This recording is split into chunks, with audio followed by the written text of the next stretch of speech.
Now, Arizona is joining over a dozen other states in suing the U.S. Department of Housing and Urban Development for withholding funding that helps stop housing discrimination. This morning, our Troy Lynch is live in downtown Phoenix with more on this and the impact that it's having right here in our state. Good morning, Troy.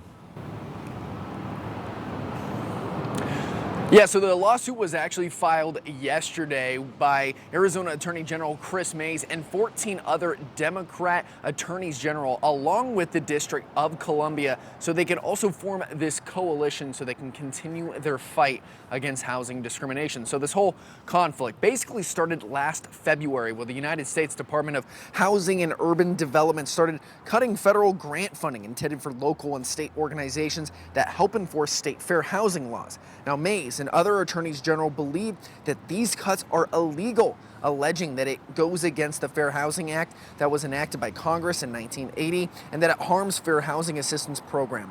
Now, they allege programs are not receiving federal funding because they were enforcing protections based on a sexual orientation, gender identity, language, criminal history, and income. So Mayes issued a statement saying Arizona's fair housing laws exist because our legislature passed them, and they exist for good reason.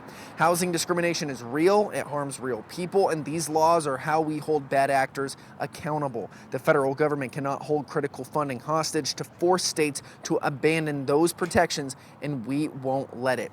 Now, the Department of Government Efficiency approved the cuts to try to eliminate wasteful government spending, and according to the Arizona Housing Coalition, in 2024, Arizona received $890 million for the state's housing and homelessness system. And the Trump administration is arguing that state and local agencies, they are better fit to process these housing complaints, and the private market is actually better equipped to provide affordable housing rather than federal subsidies. We're live here in Phoenix. Troy Lynch, 12 News, Today in AZ.